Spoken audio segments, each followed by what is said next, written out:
My name is Claudio Mollo. I am an archaeological guide for the Campania region. The theme of my presentation today is a re-elaborated briefing about the ancient Roman town of Herculaneum. I will give you a summary about the geological morphology of the area, the history, the eruption, the excavations, who were the inhabitants, and how they reacted during the last hours of their life. Ladies and gentlemen, the cultural roots of Europe, Australasia, and Americas, commonly known as the Western world, are united by the same culture.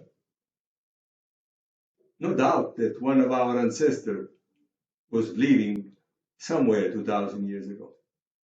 Not to say they were living in Italy or in Herculaneum, even though no one forbids us to think of it. Well, this principle is valid for all races and cultures. Archaeology means revelation of our past. When we dig, we explore the experience of the society where our ancestors were living. That is our identity. Okay, let's start with an aerial view of the Bay of Naples. Here we have the island of Ischia. Next to it, there is the island of Procida. Then there is the Bay of Pozzuoli, which is this one over here. And here starts the Bay of Naples. As far as Herculaneum, this is the Vesuvius mountain. Southeast, Pompeii. And here the city of Stabia, the residential area of the Roman time of Stabia. All this here, it's volcanic ground. Okay, from the height, one can easily see several extinct craters, some of which are small lakes, inlets, or volcanic hills. Among these, the only active volcano is Vesuvius. At the border of the volcanic area, which is this one over here, this is the border of the volcanic area, begins the limestone chain of mountains called Lattari, up to 4,400 feet of height. Here, among spectacular cliffs and breathtaking scenery, there is the peninsula of Sorrento, which is this one over here, the Isle of Capri, and the Amalfi Coast, here in the Bay of Salerno, as far as Amalfi and Salerno. So this is actually the morphology of the Bay of Naples. You have a volcanic ground first and then after, limestone mountains, the peninsula of Sorrento. We can see here actually the geographical position of the volcano, which is very important because if we know where the Vesuvius is located, we can easily understand why Herculaneum was buried later. According to the legend, Herculaneum was founded by Hercules while in transit in our bay during his tent labor. The history says that Herculaneum was founded during the 6th century BC by the Oscans, the indigenous people of the central southern Italy, just like Pompeii. Herculaneum became a Roman dominion only during the 1st century BC. The city was a renowned seaside resort, where some of the wealthiest Roman citizens spent their summer vacation.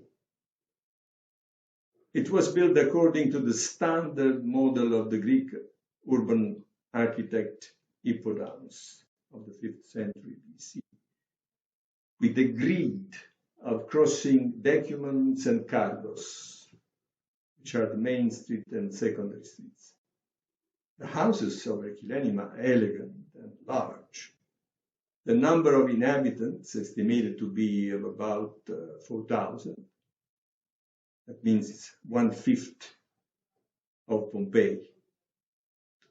Here we can see the city reconstruction.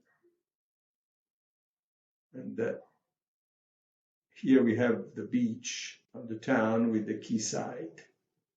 And these are the maritime warehouses. And these are the private residences overlooking the Bay of Naples. See the distance from the volcano, Summa volcano, is really not that much. It is often thought that the Roman way of life was made of brutal contrast between rich and poor, masters and slaves. Herculaneum gives us the image of a more homogeneous society. The excavated city, as you can see here below, the new city is on the top.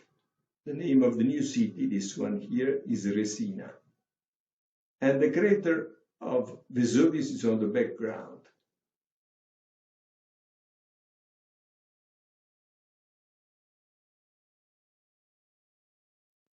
On this slide, we have a map of the area, ladies and gentlemen, where we can see the crater of Mount Vesuvius volcano, here on the right.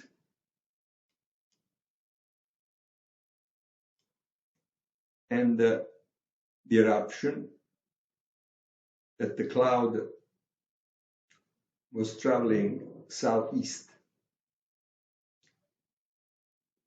On February 5th of the year 62 AD, the entire region suffered of a violent earthquake. After that, restoration projects were still ongoing at the time when the primary volcano of over 6,500 feet, called Summa, exploded at 1 p.m. October 24, 79 AD. An explosive eruption led the southern west walls of the mountain to collapse, while a smaller cone was formed inside that can clearly be seen on this picture. So Vesuvius crater was born, of a circumference of 1.5 kilometers.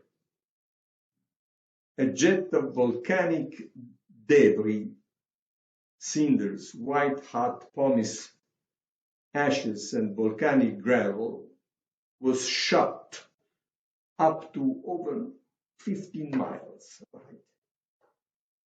The dark cloud of said volcano material traveled toward southeast in the direction of Pompeii.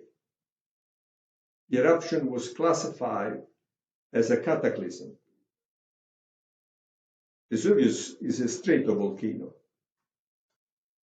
which means an explosive volcano, just like Mount St. Helens in the state of Washington. As you can see on this map, Herculaneum is northwest.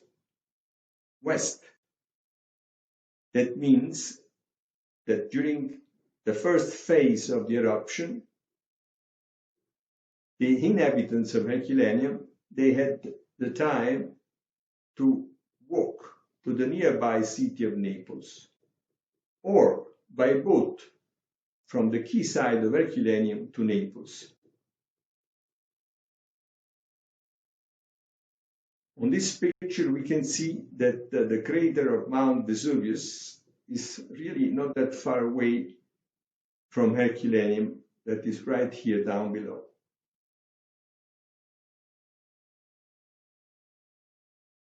So the eruption started, as I was saying, at about 1:00 p.m.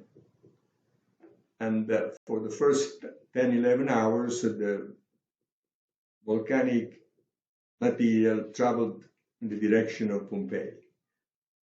But what happened is this, that at 11:00 p.m.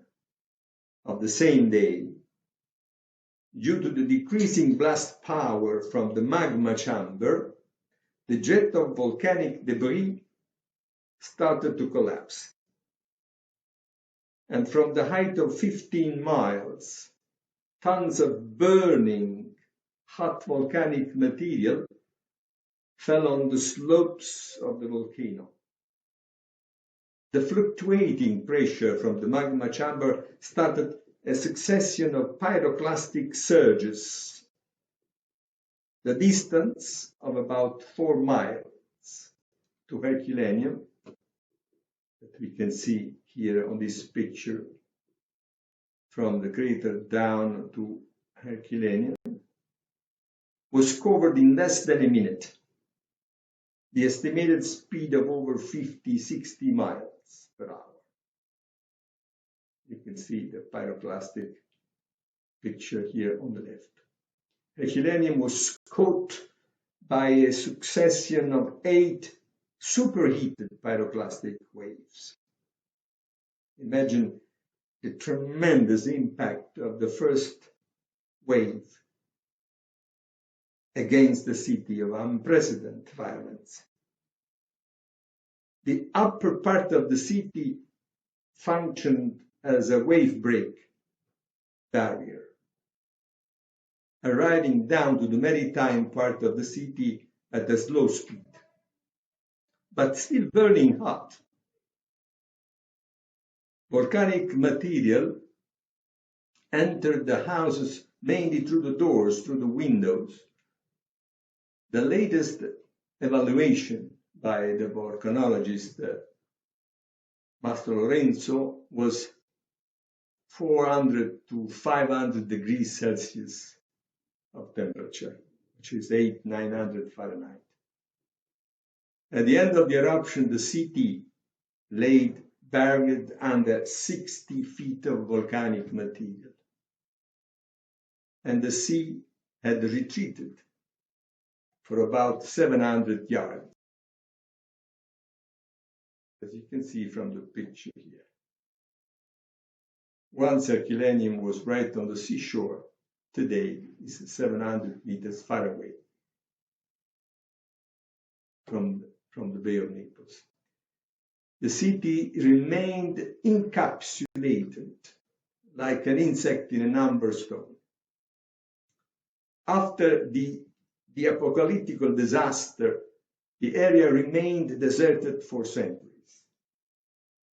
Interesting is what happened in Herculaneum during the first 9 hours, from 1 to 10 p.m. During this first phase, while Pompeii was on the way to be buried in the darkness, Herculaneum was still in daylight, and the only few inches of volcanic dust falling over the city did not really bother the inhabitants, who had time to flee in the nearby city of Naples, which is about 10 miles. So easily these 10 miles could be covered walking, or go to Naples by boat from the quayside of the town. It was the year 1709 when in a field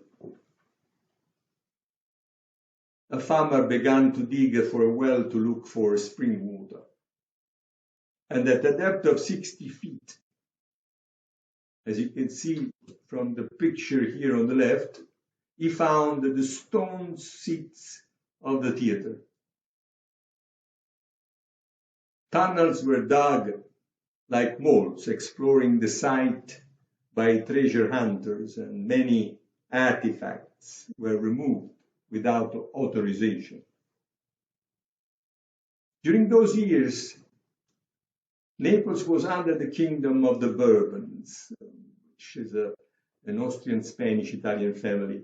The Austrian prince was living nearby in a village with the name Portici, which is 2 miles far away from Resina, which is the new city that was built on the top of the ancient town of Herculaneum, apparently without knowing it. And the prince became interested in the local stories of wells revealing ancient statues and works of art. What he did, he decided then to purchase the land and offer a generous amount of money to the peasant who was happy to leave. The exploration started in 1738 with the same system, just digging like moles. To have a professional archaeologist digging, we have to wait the 1860. So we have here in the center, in this picture, that can clearly be seen that the volcanic material was taken away and we met the roof of the buildings.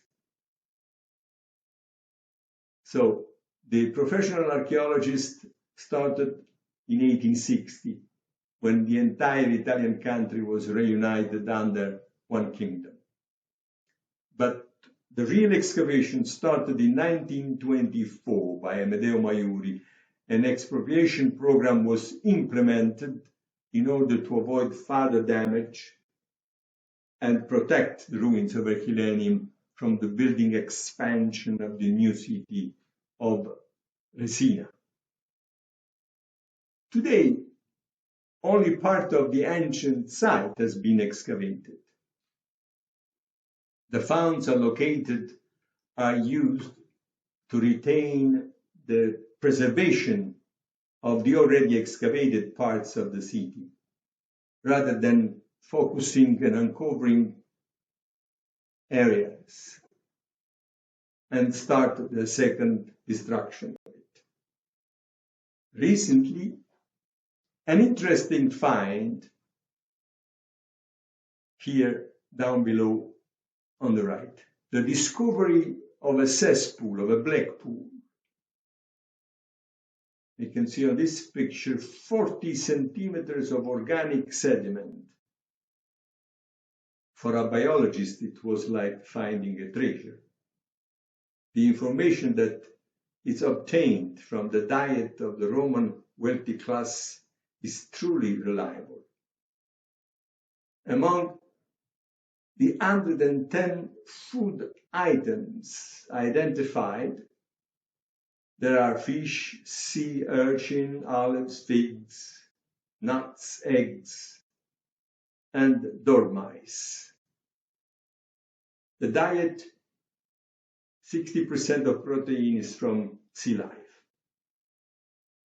The Herculaneum Conservation Project, a philanthropic foundation directed by Professor Andrew Wallace Edrill and founded in 1991 by the American David Packard. This foundation did really a lot to look after the finding of Herculaneum. You can find this information on a very popular program on YouTube. Until 1980, only 6 victims have been found in the town. But when the excavation proceeded down to the seashore on the ancient beach, we had the surprise that you can see right here on this picture. These are the maritime warehouses.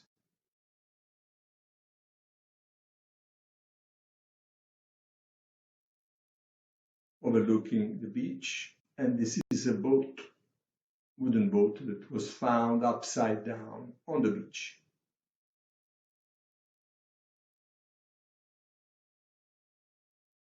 While digging on the maritime area of Herculaneum, for some reasons, there were about 300 skeletons. It's supposed that it was a group of families that decided to find shelter down in the maritime boat sheds during that first night of eruption. Probably they were waiting for the morning after to use small fishing boats to leave the city. It was after nightfall, as is suggested by the oil lamps some of the victims had in their hands. The presence of many small children, of which some were of 12 years old, many others under 3 years old of age. This according to the American paleontologist Sarah Bizzle. If you want more information about this, you can look at the National Geographic of May 82. As I was saying, Sarah Bizzle indicated that their mothers were able to carry the children without incident down in the maritime warehouses. The skeletons of women, children, and elders were found. While most of them, as I was saying, women, children, and elders died dehydrated in the boat sheds, 16 men and 1 horse were caught in the open air on the beach, and they suffered immediate dehydration, with a cranial explosion and complete burning of bones. They were flung to the ground by the kinetics of the flow. For this reason, their skeletons lay prone, the one on the beach. They showed no evidence of joint flexation, normally due to the post-mortem muscular contraction. And the bones were completely blackened. The pyroclastic wave, once down to the sea, met the gigantic waves that bounced off back to the maritime area. The incandescent volcanic material was mixed with water vapor at a temperature between 400 to 500 degrees Celsius. In fact, the volcanic material of the maritime part of the city is cemented with water, while in the upper part of the city is dry. In this picture, we can see as well a skeleton as it was found, okay, with a lot of jewelry on. So it's clear that these people were taking with them as much as they could as they were leaving the city. And here in the center, ladies and gentlemen, we have a forensic factual reconstruction of a lady. The white-hot volcanic material, consisting of ash and lapillus, enveloped all the wooden structure, carbonizing them, and not reducing them to ashes as in Pompeii. Here we have a pile of heated welded coins. Here in the center, a charred bed.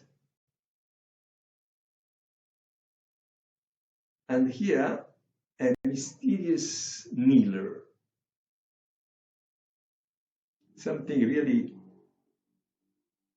mysterious, because above the kneeler, as you can see on the white plaster, it seems that there was a Christian cross made of wood that is missing. Now, Herculaneum was buried in 79 AD. Was the Christianity already in the Bay of Naples? Well, according the historians, St. Paul was in transit in the Bay of Naples 19 years before that the Herculaneum was buried. This is documented that he was in transit in this area. He landed in the port of Pozzuoli and he was arrested. As you may know, he was brought to Rome. And after 19 years, he was executed. So there was already a Christian community in the Bay of Naples. But it's difficult to believe about the cult of the cross so early in Christianity. Anyhow, here in the center, we have a great painting that was found near a cupona. It's a sort of advertising poster of a restaurant where drinks and food were served. The 4 containers advertised are 4 cucumas of different color. As you can see, there are 4 different labels of wine jars. The single container is called cucuma. And here above we can read, ad stands for two word. And under, you see here on the right, is written cucumas, which is a container. Come to the cucuma, come to buy the wine. But something extraordinary, ladies and gentlemen, is the price underneath the single cucuma. A, as you can see, stands for asso. Then we have an S here at the end, which stands for semi, that means half. And when the S has a line in the center, that means that is a quarter. So, for instance, the price of this cucuma is 3 assi and a quarter, while this one is 4 assi and 3/4. Okay, the money system of the Roman time, okay, was like this. We have usually, actually, the assi. You need 4 assi for a single sesterzo. Then you have 4 sesterzi for a silver coin that was called denario. And then you need 25 denario for 1 gold coin, which is called aureo. Okay? Imagine that the aureo weight was of 8 grams, so a coin of 8 grams. 28 ons, more or less. Here on the right-hand side, extraordinary, in the new museum of Herculaneum, we have the original painting that was found in the house. And on this original painting, ladies and gentlemen, we can see the table that was found in the house. See, the original table reported here on the painting. Extraordinary.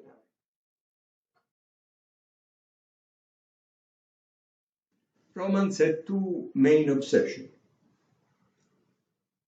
One was hygiene, and this is suggesting suggesting daily baths. The other obsession was forgery, suggesting minimum 3 copies of any official document. Everyone had access to the water supply. There were public fountains almost at each intersection. But no waste near the fountain was allowed. This was strictly forbidden. From a public inscription found nearby a fountain in Herculaneum, one could read the type of punishment for offenders. If a free citizen, the fine to pay was of 1 denario, a silver coin. If a slave, a severe flogging was applied. Flogging was not a simple punishment, as it leaves scars, and this could compromise the promotion to a free man or to a Roman citizen, as it was a mark of disobedience. Here we have the bathhouse, the woman's spa, dressing room. The bathhouse were separated, men to women. Usually men are larger and the ladies' bathhouse were smaller, but cozier. Here the beds for women. There was a large waiting room, then heated changing room with lockers that can be seen here. These are the lockers where ladies could leave their belongings. Then we have a heated tepidarium. Look at the elegance of the floor. This is a mosaic, intact, still there with Tritoni, the mythological son of Neptune, the god of the ocean, with octopus, squids, and dolphins. And look at the geometry of this mosaic floor.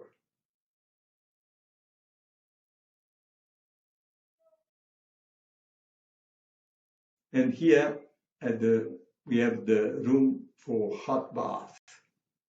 So from the tepidarium, where there were lockers, ladies could go into the calidarium, a room with a marble bathtub, as I was saying, and hot water and massage. In this room, there were marble fountains with fresh water if needed. The Roman baths were practically the equivalent of a modern spa. The primary function was hygiene, but it also gave a lot to body care and relaxation. Some rooms are interspaced floor through which the hot air circulation was making it pleasant to walk with barefoot. Since a lot of water vapor circulated in these rooms, the ceiling, as you can see on this picture here, are barrel-shaped and covered with grooved plaster. The condensation slid along the flutes, preventing cold drops from falling on the naked ladies. So we have to imagine that these rooms actually had a lot of vapor circulating. So the condensation of the vapor under the ceiling was causing water drops, annoying naked ladies. walking on it. One of the most imposing thermal bath centers is in Rome. As you may know, the one of the Emperor Caracalla, a city within a city was it. Water pools could accommodate more than 1,600 people. Imagine how large are the baths of Caracalla. In total, the bathrooms could hold between 5,000 to 6,000 visitors a day. In the baths of Caracalla, there were gardens animated by water jets, gym, library, restaurants, theater. So you could really spend a great day in the city within a city. This is the house of Neptune and Amphitrite. The house was named so because of this spectacular, colorful mosaic that can be seen right here. In this slide, we can admire the triclinium, which is dining room. The formal dining room. The word is from the Greek triclinion, means three cline, a sort of chaise longue, was a sort of bed made of wood or masonry, as in this case. 1, 2, 3, triclinium. Obviously, we must imagine soft blanket on it and many comfortable pillows, so that people could lie toward the center on their right or left elbow. The decoration is really outstanding in this dining room. Blue mainly. Mosaic means the work of muses, the 9 inspirational goddesses of literature, science, and art. While the single mosaic piece is called tessera, that is 4 in Greek, a square piece of colored marble, glassy paste, seashell, as in this case, these are the original seashells.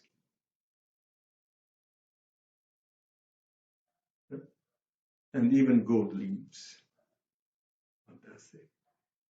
The owner of the house had a connecting wine shop, which opens directly onto the street. In this house, there is one of the best preserved dining rooms of the Roman world, which is this one over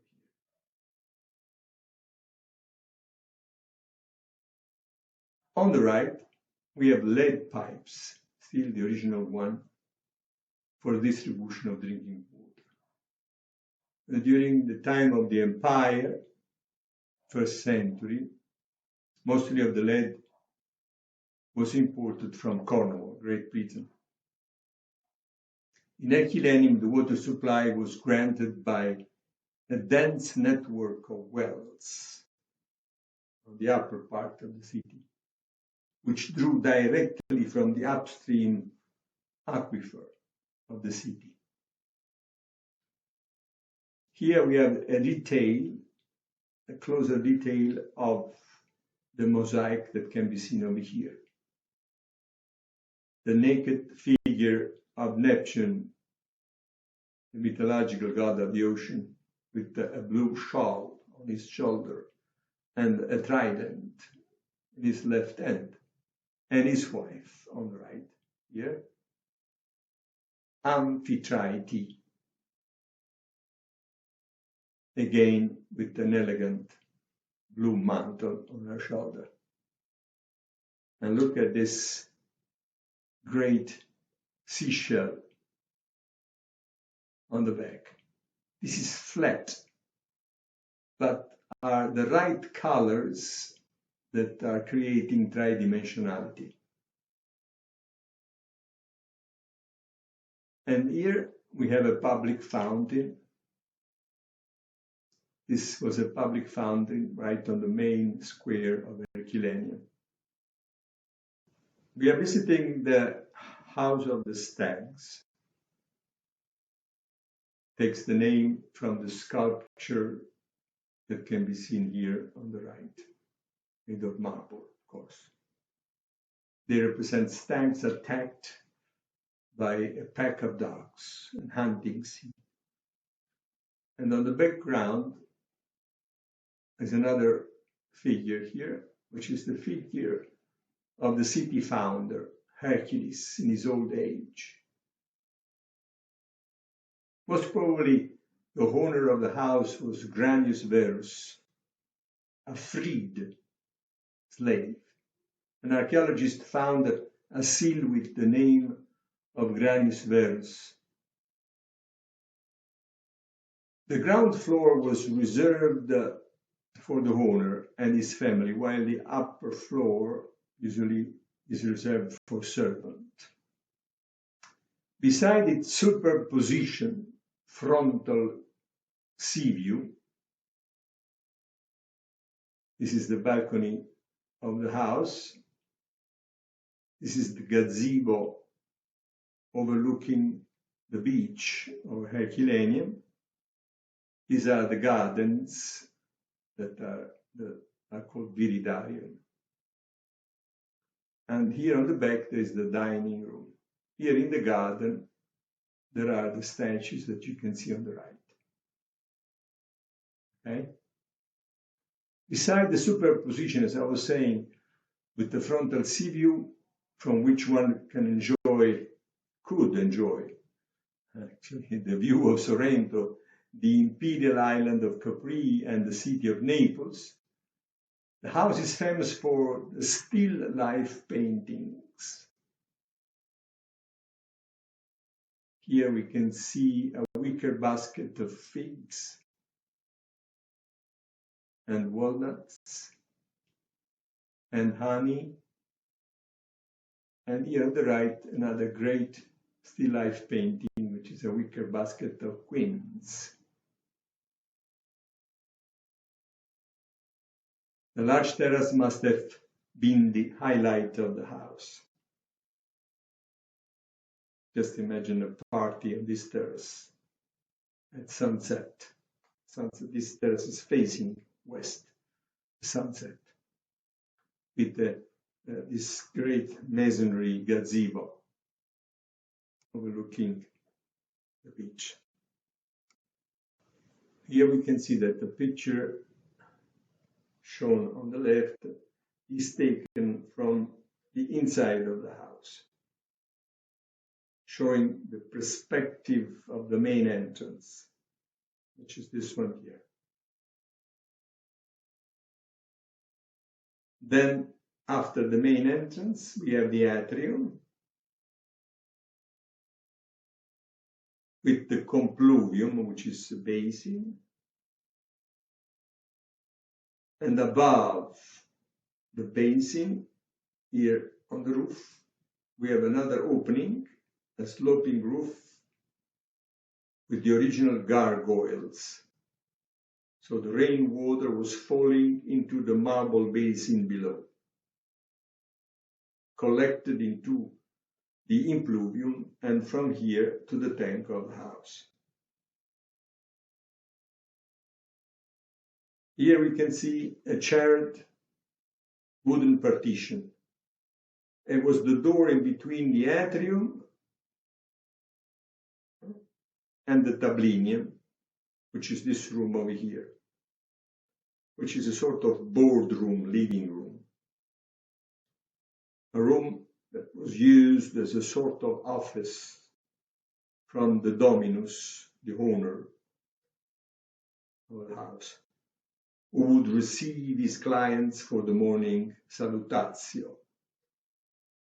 The morning salutatio was a sort of ritual of the pater familia, the father, the good morning from the father owner that used to receive in this room the customers and the suppliers to which he made his offer of request.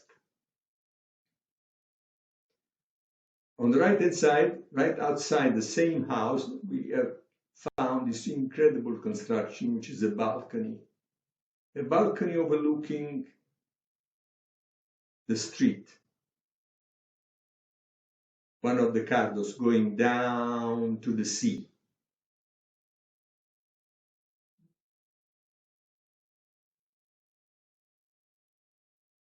In Herculaneum, there was a sewer system, not like in Pompeii. So the streets were clean, people could walk on it. There was no traffic on the roads. In fact, there are no chariot wheel marks of the wagons, and no stepping stones to walk across the road like in Pompeii, because the roads were clean. In Herculaneum, there was a sewer, therefore, and a drainage system beneath the road, which were clean and not unhealthy. Here, too, we found public toilets. As I was saying, the Romans were obsessed by hygiene, bathing daily. How a public toilet used to work. This is the one of Herculaneum.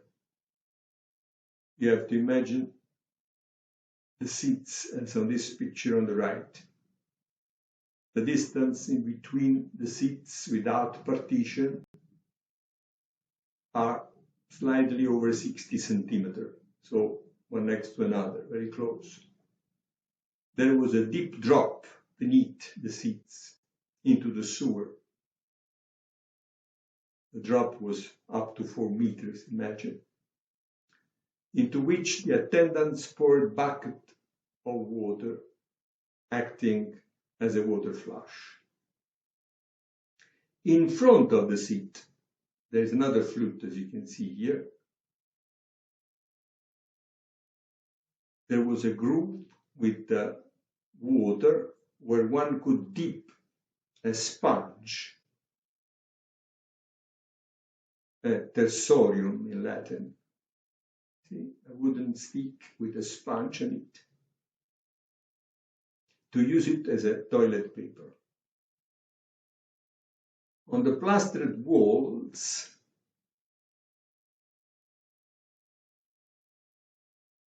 we found a lot of, caricatures carved by people who were sitting over there and helped them actually to entertain, to laugh with their friends and have a conversation. It's a couple of years that in Herculaneum they succeeded to open a fabulous small museum. And in this museum, one can see this spectacular jewelry that was mostly found down on those skeletons in the maritime warehouses. Here, this is the evidence of the opulence of the inhabitants of Herculaneum. Jewelry was found in great state of preservation. Gold melts at the temperature of 1,000 degrees Celsius, or 2,000 Fahrenheit.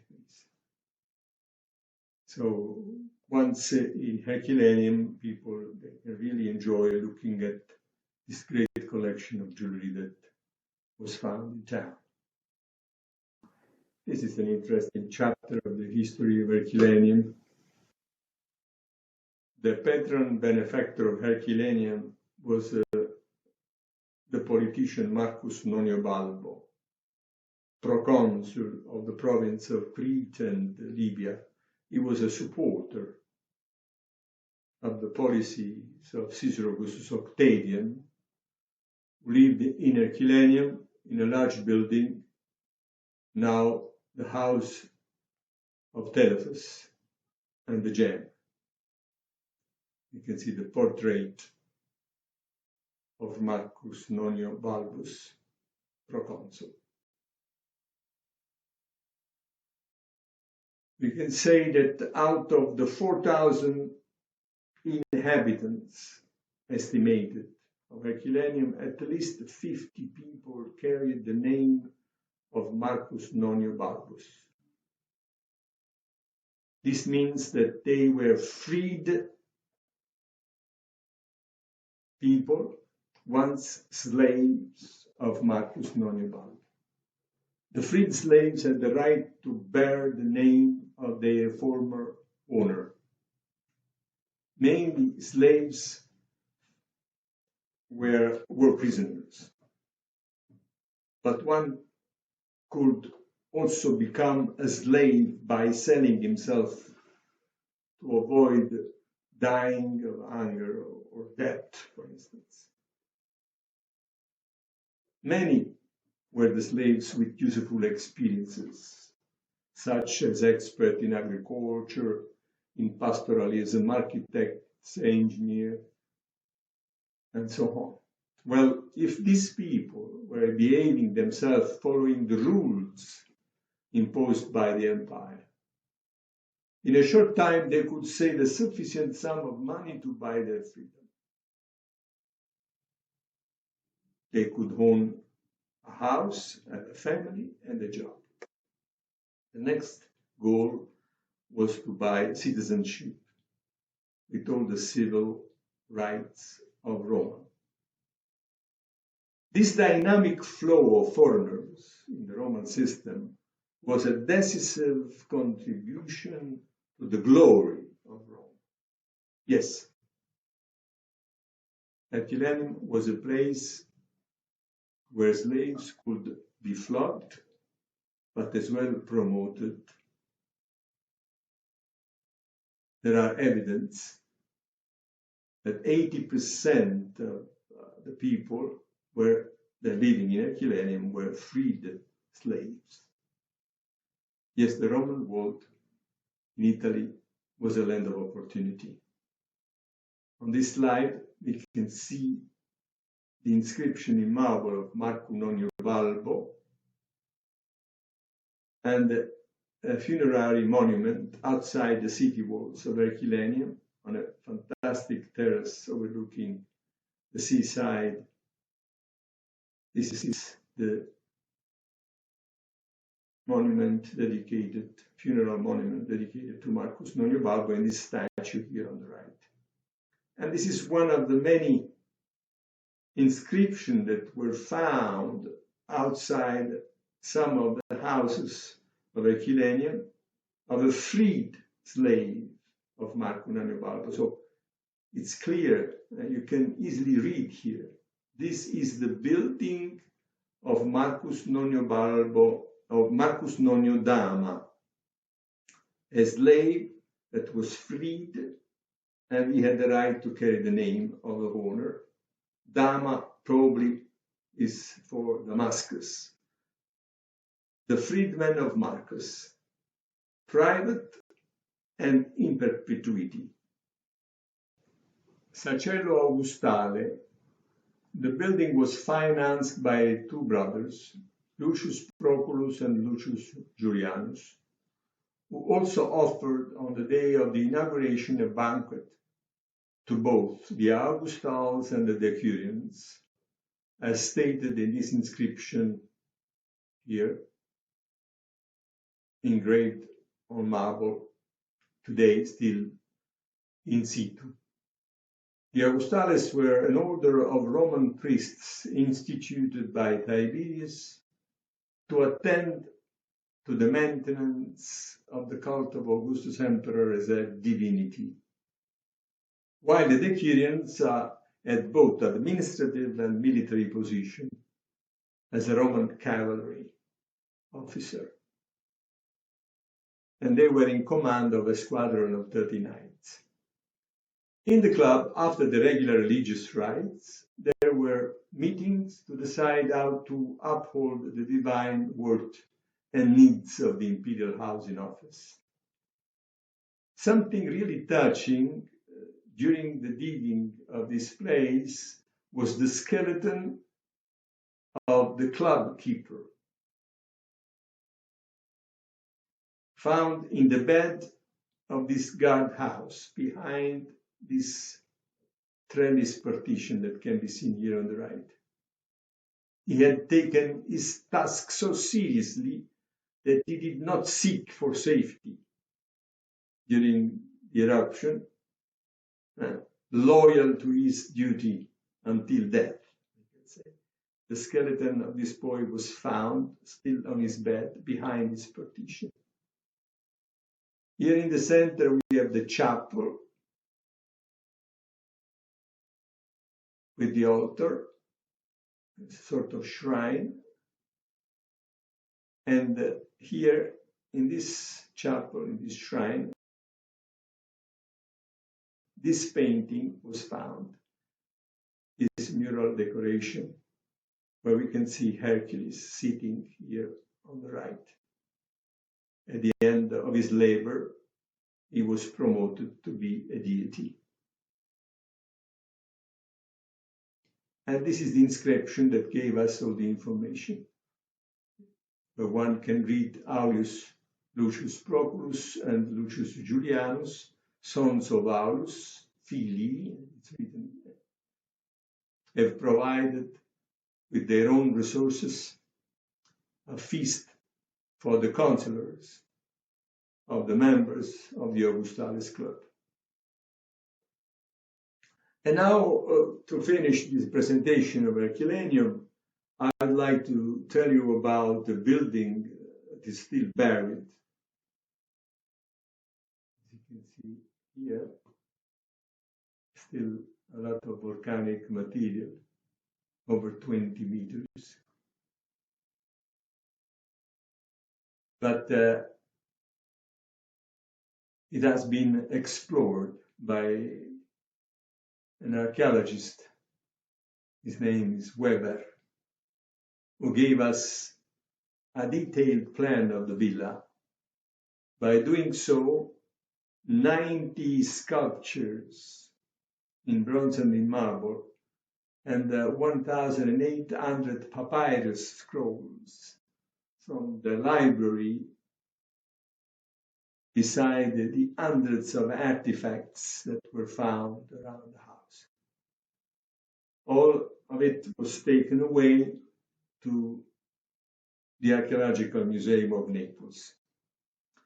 No doubt, it was one of the most prestigious buildings of the Roman world, obviously after the imperial palaces on the Isle of Capri. It is believed that the heirs of the Pisos family were living there at the time of the eruption. But who was the owner? Who built this place? His name was Calpurnio Piso, ladies and gentlemen. He was the governor of Minor Asia province, today Turkey. And he was the father-in-law of Julius Caesar.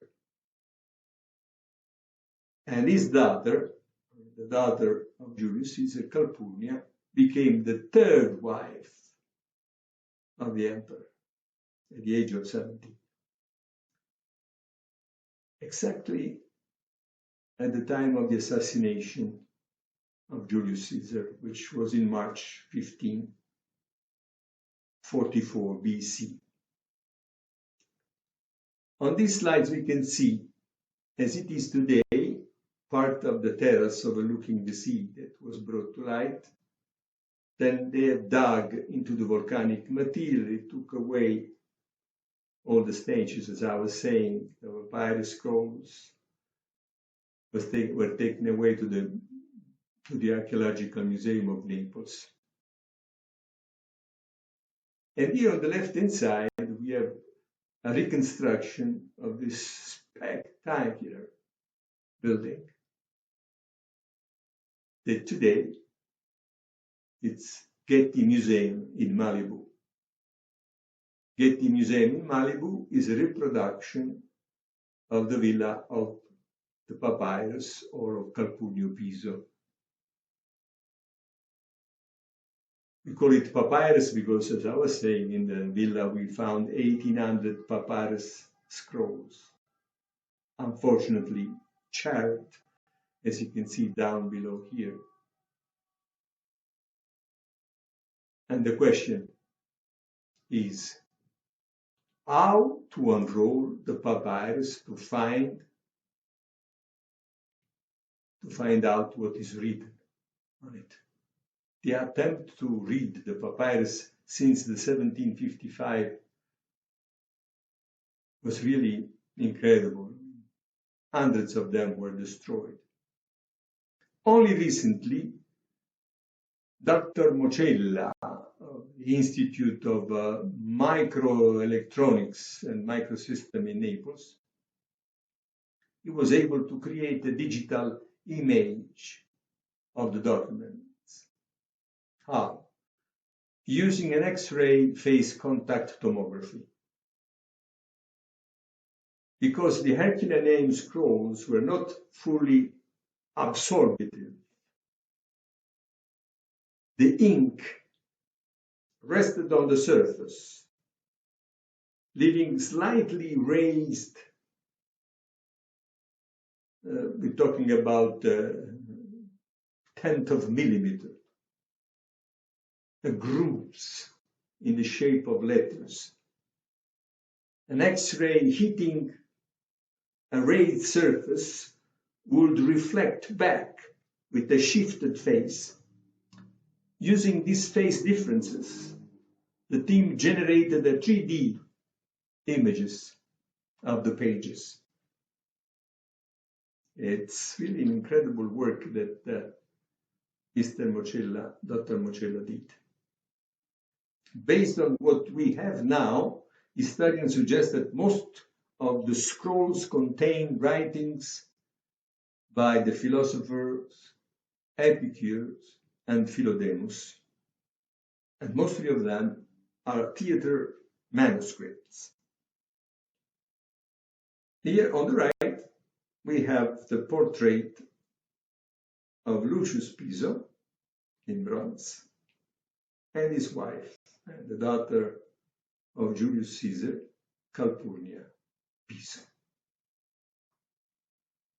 In this last slide, we have the picture of the house of Telephus with these medallions hanging in between the columns of the outer portico of the house.